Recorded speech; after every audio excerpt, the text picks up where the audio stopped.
ಶಿವಣ್ಣ, ಇತ್ತೀಚಿನ ದಿನಗಳ ವರ್ಷಗಳಲ್ಲಿ ನಿಮ್ಮದು ಗ್ಯಾಂಗ್ಸ್ಟರ್ ಸಿನಿಮಾಗಳು ಜಾಸ್ತಿ ಆಗ್ತಾ ಇದೆ. ಲೈಕ್ ಏನು ಜೈಲರ್ ಸಿನಿಮಾಯಿಂದ ಕೂಡ ಅದಾದಮೇಲೆ ಗೋಸ್ಟು, ಈಗ ಮತ್ತೆ ಭೈರತಿ ರಣಗಳಲ್ಲಿ ಕೂಡ ಅದೊಂದು ಬ್ಯಾಕ್ಡ್ರಾಪ್ ಅದೇ ಥರ ಇರುತ್ತೆ. ಸೊ ಈಗಾಗಲೇ ನಾವು ನೋಡಿರೋ ಒಂದು ಗ್ಲಿಪ್ಪರ್ಸ್ ಮೂಲಕ ಕೂಡ ಎಲ್ಲೋ ಒಂದು ಗ್ಯಾಂಗ್ಸ್ಟರ್ ಸ್ಟೋರಿಯನ್ನು ಹೇಳೋಕ್ಕೆ ಹೊರಟಿರೋ ಕಥೆ ಥರ. ಸೊ ನಿಮ್ಗೆ ಅದು ಅದೇ ಥರ ಸ್ಟೋರಿಗಳು ಬರ್ತಾ ಇರೋದ್ರ ಬಗ್ಗೆ ಏನಾದರೂ ಹೇಳೋದು? ಎಲ್ಲಾದ್ರಲ್ಲೂ ಒಂದು ಗ್ಯಾಂಗ್ ಇರಲೇಬೇಕು.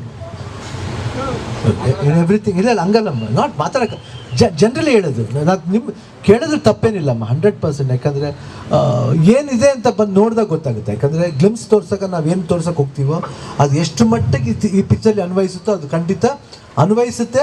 ಆಗ ಅವ್ನ ಕ್ಯಾರೆಕ್ಟರ್ ನಿಮ್ಗೆಲ್ಲರಿಗೂ ಸಸ್ಪೆನ್ಸೇ ಇರುತ್ತೆ. ನಾನು ಅದಕ್ಕೆ ಹೇಳಿದೆ, ಎಂಡಿಂಗ್ವರೆಗೂ ನಿಮ್ಗೆ ಗೊತ್ತಾಗಲ್ಲ ಏನಕ್ಕೋಸ್ಕರ ಅಂತ. ಅದೇ ಹೇಳಿದ್ದು ನಾನು, ಪ್ರತಿ ಒಂದು ವಿಷಯದಲ್ಲೂ ಒಬ್ಬನ ದೇವರು ಅಂತ ಅನ್ಕೊಂಡಿರ್ತೀವಿ. ಪೊಲೀಸ್ ಡಿಪಾರ್ಟ್ಮೆಂಟಲ್ಲಿ ಇರ್ಬೋದು, ಡಾಕ್ಟರ್ ಇದರಲ್ಲಿರ್ಬೋದು, ಲಾಯರ್ ಇದರಲ್ಲಿರ್ಬೋದು, ಎಲ್ಲಾದ್ರೂ ಒಬ್ಬ ಬರ್ತಾನೆ. ಹೆಂಗೆ ಎಲ್ಲಾದರೂ ಒಬ್ಬ ಡಾನ್ ಥರ ಇರ್ತಾನೆ, ಆ ಥರ ದೇವ್ರು ಅನ್ನೋದು ಒಬ್ಬ ಬರ್ತಾನೆ. ಸೊ ಆ ದೇವ್ರಿಗೆ ಇನ್ನೊಂದು ಸಪೋರ್ಟ್ ಬೇಕು, ಸಿಸ್ಟಮ್ ಸಪೋರ್ಟ್ ಬೇಕು. ಬಟ್ ಸಿಸ್ಟಮ್ ಫೇಲ್ ಆದಾಗ ಯಾವ ರೀತಿ ಸಪೋರ್ಟ್ ಅವ್ನು ತಗೋತಾನೆ ಅನ್ನೋದೇ ಕತೆ. ಸೊ ಅದರಿಂದ ಗ್ಯಾಂಗ್ಸ್ಟರ್ ಬಂದು ನೋಡಿದಾಗ ನಿಮ್ಗೆ ಗೊತ್ತಾಗುತ್ತೆ ಏನು ಥರ ಫಿಲಮ್ ಅಂತ. ಯಾಕಂದರೆ ನೀವು ಭಾರತಿ ರಣಗಲ್ಲು ನೀವು ಅನ್ಬೋದು, ಬಟ್ ನೀವು ಯಾತಿಗೋಸ್ಕರ ಆಗ್ತಾನೆ ಅನ್ನೋದನ್ನ ನೀವು ಅದು ಕತೆ ಹೇಳ್ತಾ ಹೋಗುತ್ತೆ. So I think script it places and people like ನನಗೆ ನನ್ನ ಆ ರೀತಿ ಇಷ್ಟಪಡ್ತಾರೆ. ಜೊತೆಲಿ ಇವಾಗ ಅದು ಮಾತ್ರ ಅದು, ಈ ಸಿನಿಮಾ ಜೊತೆ ಇನ್ನೊಂದು ಸಿನಿಮಾ ಮಾಡ್ತೀನಿ, ನೆಕ್ಸ್ಟ್ ಇಯರ್ ಬರುತ್ತೆ.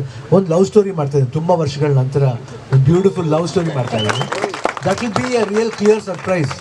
ಯಾರು ಎಕ್ಸ್ಪೆಕ್ಟ್ ಮಾಡೋಕ್ಕಲ್ಲ ಆ ಥರ ಒಂದು ತೆಲುಗು ಡೈರೆಕ್ಟ್ರು ಅವರುವೆ, ಅವರೊಂದು Tamil director, Telugu producer. I think it will be a suspense. ಮಾಡ್ತಾಯಿದ್ದೀನಿ, ಟ್ರೈ ಮಾಡ್ತಾಯಿದ್ದೀನಿ ಯಾವ ರೀತಿ ಬರಬೇಕು ಅಂತ ನೋಡ್ತಾ ಇದ್ದೀನಿ.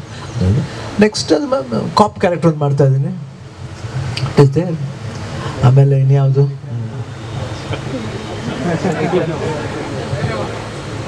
ಭೈರವನ ಕೊನೆ ಪಾಠ ಇದು, ಅದೊಂದು ರೆವಲ್ಯೂಷನ್ ಕತೆ. ಬೇರೆ ಬೇರೆ ಇದೆ, ಅದರಲ್ಲೇ ವಿಭ್ರತೆ ಇದೆಯಮ್ಮ. ಒಂದೇ ಥಿಂಗ್ ಇಸ್, ನಾನು ಒಂದೇ ಥರ ಕಾಣಬಾರ್ದು ಅಷ್ಟೇ. ನಾನೇನು ಅಭಿನಯ ಮಾಡ್ತೀನೋ ಒಂದೇ ಥರ ಮಾಡ್ದೇ ಡೈರೆಕ್ಟರ್ ನನ್ನ ಕರ್ಕೊಂಡು ಹೋಗ್ಬೇಕು. ಬಟ್ ನಾವು ಪ್ರಯತ್ನ ಪಡ್ತೀವಿ 100% ಒಂದೇ ಥರ ಇರಲ್ಲ.